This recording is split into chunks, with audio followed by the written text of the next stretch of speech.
আসসালামু আলাইকুম বন্ধুরা, আপনাদের সামনে আর একটা ভিডিও নিয়ে আসলাম। Jack K5 flatlock cylinder bed.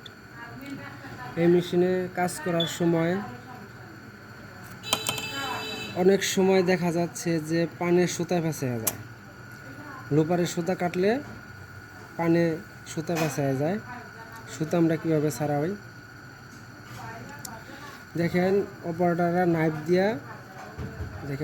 দিয়া এরকম করে সুতা খোলে বা কাটার দিয়ে কাটে। যদি আমরা এইভাবে দিয়ে সুতা আমরা এই পানির থেকে নাইফ দিয়ে কাটি বা বের করি, তাহলে আমরা পান যে কেটে যেতেছে, দেখেন পান দাগ হয়ে গেছে, যে পানের দাগ হয়ে গেছে। এখন এই যদি এখন আমরা সুতা লাগিয়ে কাজ করি, হয়তো সুতা কাটবে বা ড্রপ পড়বে, স্কিপ পড়বে। তার জন্য কি করতে হবে, মেশিনে একটা প্রোগ্রাম আছে, উল্টা ঘোরে, মানে উল্টা ঘুরবে। তো এই প্রোগ্রামে যাইতে দেখেন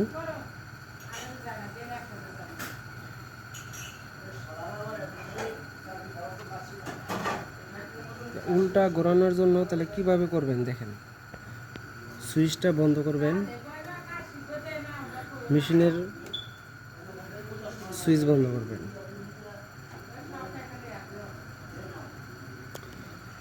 পি বাটন চাপ দিয়ে ধরলেন,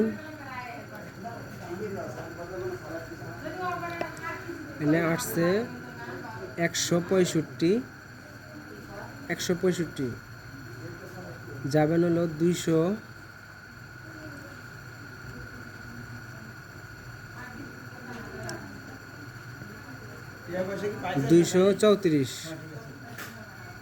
234 ওয়ান আছে। এখানে আপনি 0 করে দিবেন, 0 করে দিলেই ওকে। দেখেন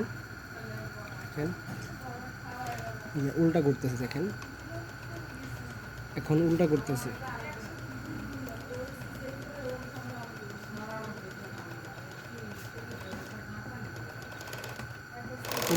উল্টা করতেছে।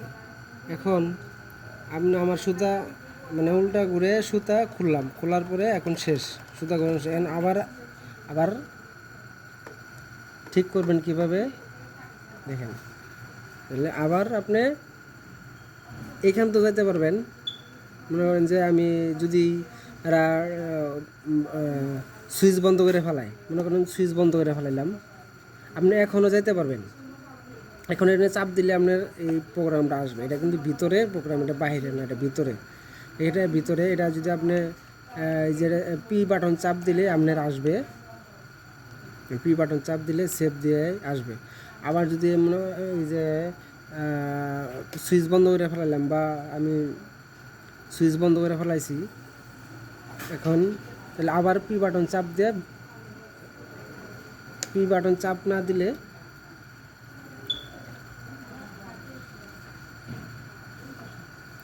দেখেন আসবে না। পি বাটন চাপ দিলে আসবে না, মানে সুইচ বন্ধ করে পি বাটন চাপা ধরতে হবে। যে সময় অন করবেন তখন পি বাটন চাপটা ধরতে হবে, তখন আপনার 165 আসবে।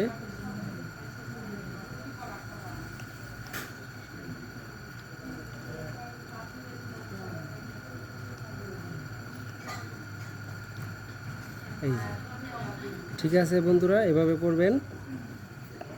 আমার ভিডিওটা যদি ভালো লাগে সাবস্ক্রাইব করবেন, লাইক দিবেন। যদি কোনো ভুল হয়ে থাকে কমেন্ট করে জানাবেন। আসসালামু আলাইকুম।